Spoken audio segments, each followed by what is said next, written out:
আসসালামু আলাইকুম রহমতুল্লাহ। কাছের বাচ্চারা, আশা করছি তোমরা সকলে ভালো আছো। গত ক্লাসে আমরা জীবনী শক্তি অধ্যায়টি থেকে বেসিক কিছু আলোচনা করেছিলাম। এই লেকচারে আমরা জীবনী শক্তি অধ্যায়টি থেকে হায়ার যে পর্যায়গুলো রয়েছে, অর্থাৎ বেসিক থেকে নিয়ে যেগুলো একটু জটিল মনে হয় তোমাদের কাছে, সেটা নিয়ে আলোচনা করতে যাচ্ছি। তো চলো আমরা কথা না বাড়িয়ে ক্লাসটা শুরু করি। গত লেকচারে আমরা সালোক সংশ্লেষণ সম্পর্কে জেনেছিলাম। এই লেকচারে আমরা শ্বসন প্রক্রিয়াটা সম্পর্কে জানবো। শ্বসন প্রক্রিয়াটার জন্য প্রয়োজন কিন্তু অক্সিজেন, এবং এইটা আলোক নিরপেক্ষ পর্যায়ে সংঘটিত হয়ে থাকে। আরো একটা বিষয়, সালোক সংশ্লেষণ প্রক্রিয়াটা কিন্তু শুধুমাত্র উদ্ভিদ দিয়ে সংঘটিত হয়, আর এই শ্বসন প্রক্রিয়াটা উদ্ভিদ এবং প্রাণী উভয় দিয়েই সংঘটিত হতে পারে। সালোক সংশ্লেষণ প্রক্রিয়ায় যে গ্লুকোজটা তৈরি হয়েছিল, এই গ্লুকোজ বাতাসের যে অক্সিজেন, এই অক্সিজেনের সাথে বিক্রিয়া করে তৈরি করে হচ্ছে কার্বন ডাই অক্সাইড এবং পানি সাথে শক্তি। এটাকে যদি আমরা সমতা করি, তাহলে এখানে আসে ছয় অক্সিজেন, ছয় কার্বন ডাই অক্সাইড এবং ছয় পানি। তো এই শোষণ প্রক্রিয়াটা চারটি ধাপে সংঘটিত হয়ে থাকে। এই চারটি ধাপগুলো হচ্ছে, একটা গ্লাইকোলাইসিস,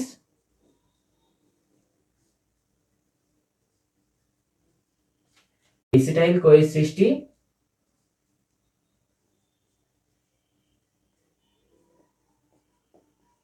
ক্রিবস চক্র,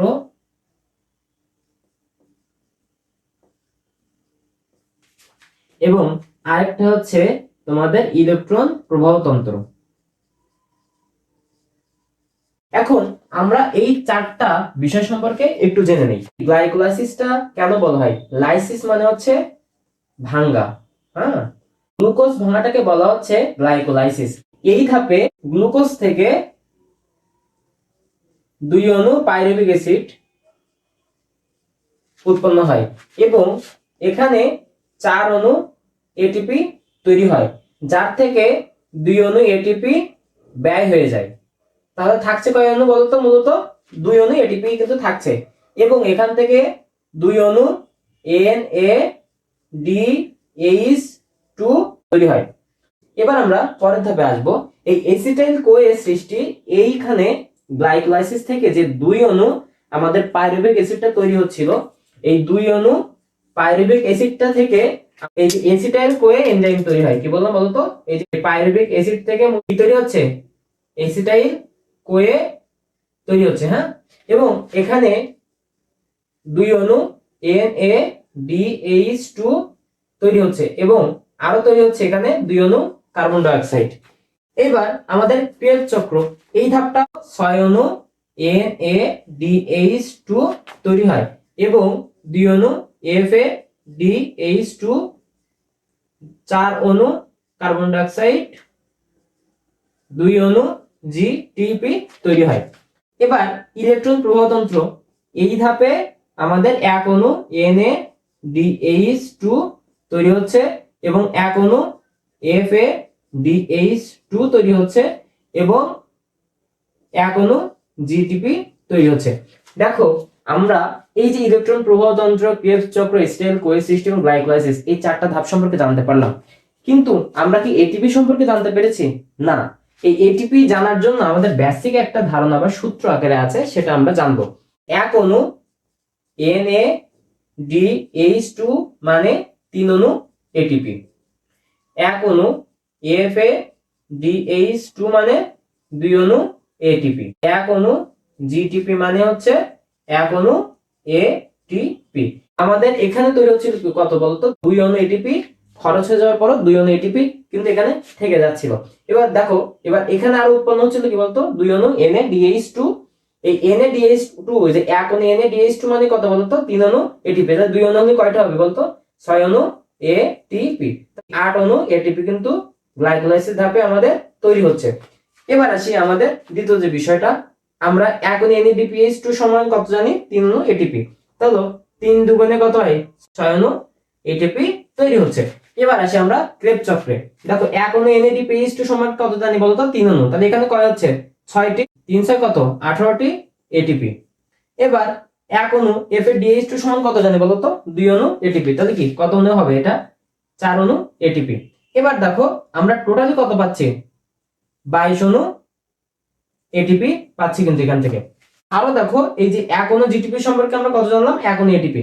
তাহলে দেখো 2 অণু জিটিপি সমান কয় অণু এটিপি পাচ্ছি আমরা, 2টা এটিপি পাচ্ছি। টোটালি কত এটিপি হচ্ছে বলো তো, 24 অণু এটিপি হচ্ছে। এই 8 অণু এটিপি, 6 অণু এটিপি এবং 24 অণু এটিপি। দেখেন তো এখানে কয় অণু এটিপি হচ্ছে, 38 অণু এটিপি হচ্ছে। এই তিনটা বিষয় সম্পর্কে জানতে পারলে তোমরা টোটাল যে এটিপিটা এটা কিন্তু বের করতে পারবা। তবে ডিরেক্টলি কিন্তু এইরকম ভাবে প্রশ্ন আসে না। প্রশ্নটা কিভাবে আসে সেটা যদি তোমাদেরকে একটু জানাতে চাই, তাহলে আমরা চলো দেখে আসি কিভাবে প্রশ্নটা আসে। বেশিরভাগ ক্ষেত্রে প্রশ্নটা এরকম থাকে যে একটা পাতা দেয়া থাকে, এই পাতার মধ্যে থেকে তোমাদের এখানে একটা প্রক্রিয়া বলে, এ প্রক্রিয়া নামকরণ হতে পারে বা বি প্রক্রিয়া যা একটা নামকরণ হতে পারে, বি প্রক্রিয়া এরকম দিয়ে দিতে পারে। দিয়ে দেওয়ার পরে এখানে অক্সিজেন দিতে পারে, এখানে কার্বন ডাই অক্সাইড দিতে পারে, যে এই প্রক্রিয়া থেকে কার্বন ডাই অক্সাইড থেকে এই প্রক্রিয়া, এইটা থেকে এটা আসে, এখান থেকে এটা, আবার এখান থেকে এইটা। এখন তোমার প্রশ্ন করতে পারে যে এ প্রক্রিয়াটা কোন প্রক্রিয়া এবং বি প্রক্রিয়াটা কোন প্রক্রিয়া, এই দুইটার নাম বলো। মূলত দেখো কার্বন ডাই অক্সাইড থেকে এ প্রক্রিয়ার মাধ্যমে কি তৈরি হচ্ছে, অক্সিজেন। তাহলে এটাকে আমরা কি বলি বলতো, সালোক সংশ্লেষণ। কারণ কি এই প্রক্রিয়ার মধ্যে দিয়ে কি হয় বলতো, কার্বন ডাই অক্সাইড গুলো বিজারিত হয়ে কি পায় বলতো, অক্সিজেনে রূপান্তরিত হয়। এবার দেখো বি প্রক্রিয়াটা, দেখো অক্সিজেন থেকে কি তৈরি হচ্ছে, কার্বন ডাই অক্সাইড। তাহলে এই প্রক্রিয়াটাকে কি বলতে পারি বলতো, শ্বসন, যেটা আমরা একটু আগে বিক্রিয়ার মাধ্যমে জেনেছি। এইরকম ধরনের প্রশ্ন আমাদের পরীক্ষায় দিয়ে থাকবে, যে ব্যাখ্যা করতে বলবে যে এ প্রক্রিয়াটা ব্যাখ্যা করো বা বি প্রক্রিয়াটা ব্যাখ্যা করো। যখন ব্যাখ্যা করতে বলবে তখন তোমরা ওরকম ব্যাখ্যা করতে পারবা। আরো একটা বিষয় এখান থেকে আসে, শ্বসনের গুরুত্ব।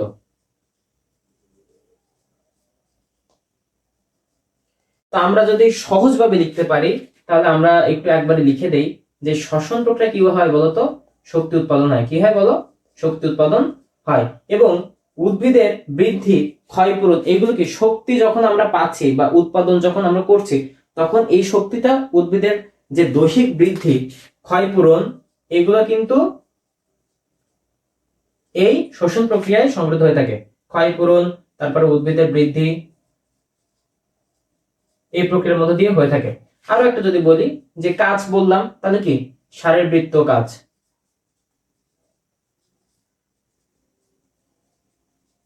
তারপরে আমাদের বেকারি শিল্পে কিন্তু এই শ্বসন প্রক্রিয়া ব্যবহার করা হয়, রুটি ফোলানোর জন্য আর কি। হ্যাঁ, দুগ্ধ শিল্পে ব্যবহৃত হয়।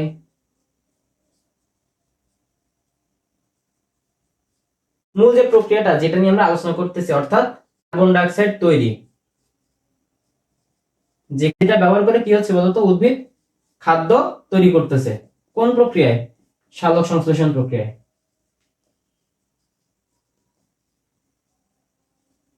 এই জিনিসগুলোই যদি তোমরা একটু গুছিয়ে দেখো, তাহলে শ্বসনের গুরুত্বটা তোমরা এখান থেকে খুব ইজিলি এইটার উত্তর করতে পারবা। আশা রাখি তোমাদেরকে যতটুকু বুঝিয়েছে এই ততটুকুই তোমরা খুব সুন্দরভাবে বুঝতে পেরেছো। তারপরে যদি কোনো প্রশ্ন থাকে আবার তোমরা কমেন্ট সেকশনে জানাতে পারো। আজকের ক্লাসটা আমরা এখানেই শেষ করছি, দেখা হবে পরের ক্লাসে। ধন্যবাদ।